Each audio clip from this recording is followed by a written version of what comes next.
This group of historians is about to discover an ancient machine left by aliens that can be used to travel across the universe. But what they will find on the other side of the doorway is going to shock them. In the year 8000 BC, a technologically advanced triangular spaceship arrives on Earth, and while all the primitive humans run away, one man walks toward the ship. A bright light comes out and attacks him.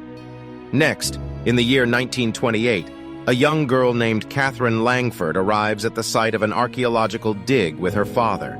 She steals a necklace with the symbol of the Egyptian god Ra on it. Catherine and her father are invited to see a massive metallic circular structure that has been uncovered during the dig, and the stones that were covering it. In the present day, a much older Catherine arrives to attend a lecture by historian Daniel Jackson. In his lecture, Daniel argues that the pyramids in Egypt are far older than any of the Egyptian dynasties, and hence were not built by them. The audience of professors asks him who he thinks built the pyramids, and when he says he doesn't know, they become disinterested and leave.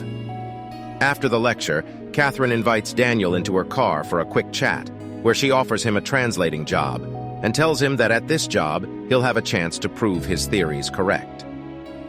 A couple of soldiers arrive at the house of a former colonel named Jack O'Neill. Jack is sitting in his late son's room, contemplating suicide.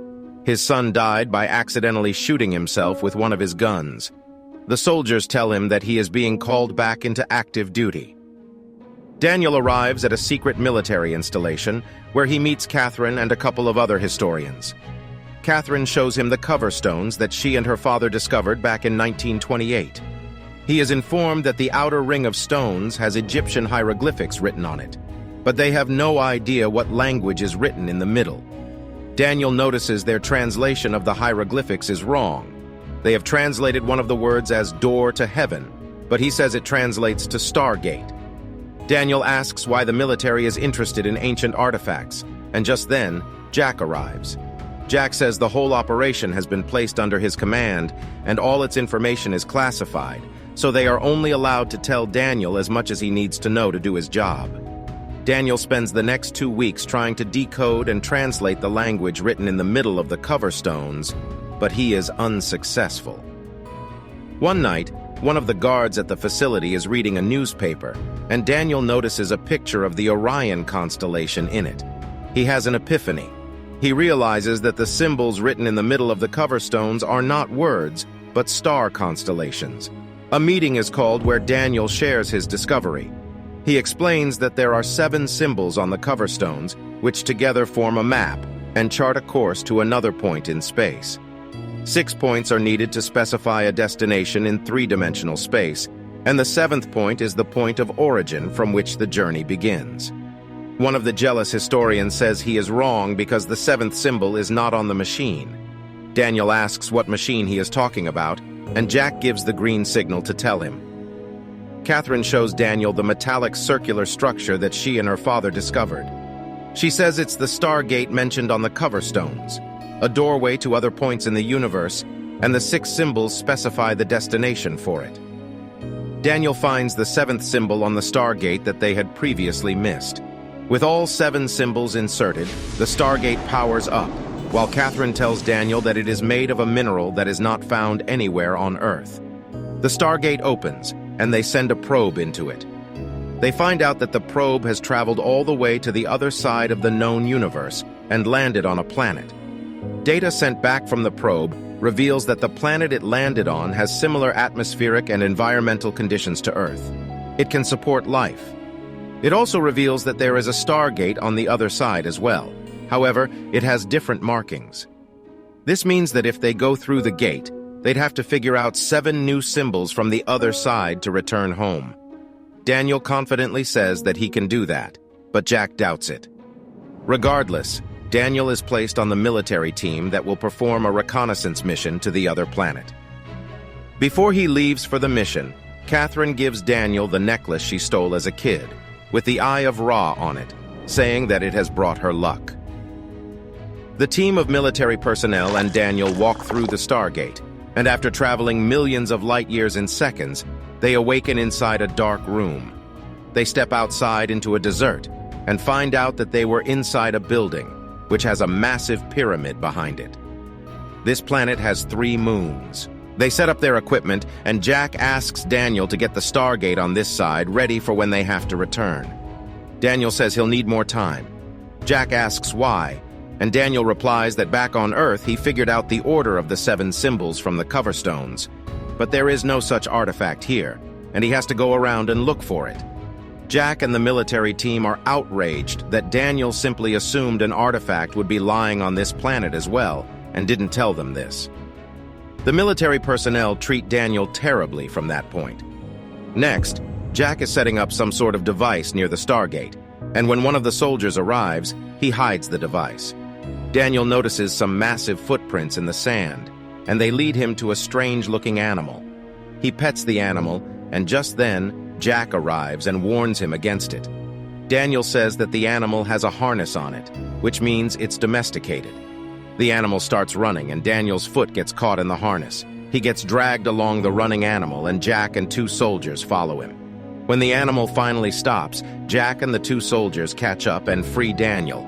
But then, they spot something. They notice a giant tent in the distance where humans are gathered. Behind the tent, they also spot thousands of people working in mines. The humans see the crew and come to a standstill as they approach. Daniel steps forward to talk to the humans, and one of them spots his necklace with the Eye of Ra on it. He shouts something to the rest of the humans in another language, and they all bow down to Daniel. The elder of the humans arrives and bows to Daniel while offering the crew refreshments. Daniel offers them a chocolate bar in return. The elder gestures them to come with him, and Daniel says that this is their only chance of finding an artifact with the symbols on it. One of the soldiers says to Jack that Daniel might be right, because these people are mining the same mineral that the Stargate is made out of. They arrive at a city full of people and find out that these people worship Ra, which is why they bow to Daniel. They think he is sent by Ra. At night, the crew has dinner with the locals, and Daniel tries to talk to them by making Egyptian symbols in the sand. They don't like it when he does that, and they immediately erase the symbols. Daniel deduces that writing is forbidden in this society. Next, the locals get Daniel all cleaned up, and then a woman enters his room. She starts to undress, and Daniel realizes they are offering him one of their females. He stops her and manages to communicate his name to her. She communicates that her name is Shauri. He tries to talk to her by writing in the sand. At first, she is hesitant, but then she makes the symbol from the Stargate that represents Earth. Daniels asks her to show him where she saw this symbol. Meanwhile, a giant pyramid-like spaceship arrives and engulfs the pyramid that the remaining crew is in. The crew is attacked and picked off one by beings that look like the Egyptian god Anubis. Shauri takes Daniel to a cave with ancient Egyptian writing in it. Daniel reads the writing, and Shauri realizes he speaks her language. She teaches him to pronounce the words properly. Neba. Sometime later, Jack finds Daniel, and Daniel informs him that the story of this planet is written on the walls of the cave. The writings say that an alien from a distant planet, who was dying and seeking a way to extend his life, came to Earth a long time ago and encountered primitive humans. He possessed the body of a human, and using his advanced technology, declared himself ruler. The alien became Ra, the Egyptian god. He used the Stargate to bring people to this planet so that they can mine the special mineral, which is the basis of his entire technology. On Earth, people rose against Ra and buried the Stargate, which is why he banned reading and writing here, so that they wouldn't remember the rebellion. Next, they find a tablet with the symbols for the Stargate on it, but unfortunately, Daniel notices that the 7th symbol has worn off over time. Daniel and the crew head back to the pyramid, and as they enter, they are attacked by Ra's henchmen. While the other 2 soldiers are attacked and captured, Jack heads straight for the Stargate, with Daniel behind him. Jack looks for the device he was setting up earlier and finds that it is gone. Just then, a teleportation device descends, and from it emerge more henchmen, who control the device with a button on their hands. They take Jack and Daniel to Ra Jack, and Daniel meet Ra and his many children. His henchmen remove their technologically advanced helmets, and they are revealed to be humans, too. Ra presents Jack's device to them, which Daniel recognizes as a bomb. Jack steals the weapon of one of the henchmen to kill Ra, and amidst the chaos, Daniel is shot. Ra's children surround him, and Jack can't bring himself to shoot children. He is captured and thrown in prison. Next, young local boys are going through the crew's military equipment when they see Ra's planes flying overhead. The planes attack and destroy parts of the human city as punishment for helping Daniel and his crew. The young boy sees this and is enraged. Daniel wakes up in some kind of recovery pod and his wound is completely healed. He comes out and meets Ra, who tells him that this is why he chose a human body to possess, because it is easily cured. Ra says he will modify Jack's bomb and give it enough power to destroy all of Earth and send it back through the Stargate. He adds that he will publicly make Daniel execute his crew to restore the obedience of the people here. Meanwhile, Shaury tells the young boys what Daniel has told her about humans back on Earth and says they can no longer live as slaves. At the execution, the young boys signal to Daniel that they have the military's guns. With a weapon in hand, instead of shooting the crew, Daniel shoots at Ra, while the young boys fire guns in the air. Amidst the chaos, Daniel and the crew escape. They take refuge in a cave, where Daniel confronts Jack about the bomb in front of everyone. Jack says his orders were to send the crew back, stay behind himself, and blow up the Stargate if he found anything on this planet that would pose a danger to Earth. He adds that he still intends to do exactly that. Next, Daniel learns that Shaury was ashamed to tell other people that he did not want to make love to her. He kisses her and shows her that he does. Afterward, Daniel sees one of the young boys drawing a picture of the execution day and realizes the seventh symbol, the symbol of this planet's location, is the same as Earth, except instead of one moon above the pyramid, there are 3. They can now go home. The crew sneaks into the mines as workers and disarm one of Ra's henchmen. The Elder tells the other humans to repent before Ra for this, but Daniel reveals to him that the gods they worship are humans too. Next, the crew and some of the rebels try to enter the pyramid dressed as mine workers, but they are caught by the henchmen who close the gates, dividing the group. Inside, the henchmen are defeated by Jack, Daniel, and Shaury, while outside, Ra's planes attack the rest of the group. Jack reaches the Stargate and finds the bomb that Ra set there as he was about to send it to Earth. He arms the bomb because he wants to complete his mission. He tells Daniel to initiate the Stargate and get out of there in 7 minutes before the bomb goes off. Just then, a henchman arrives and shoots Shaury in the chest, killing her. Daniel shoots the henchman. Then, he sees the teleportation device descending and uses it to take Shaury up to Ra's quarters. He takes her to the recovery pod and places her inside. Meanwhile, one of the henchmen descended from the teleportation device, and a fight between him and Jack ensued. Daniel takes Shaury out of the pod, and as he is about to leave, Ra catches him and starts torturing him downstairs. Jack forces the head of the henchman in the teleportation area and activates the device. His head gets severed, while Daniel and Shaury are teleported back.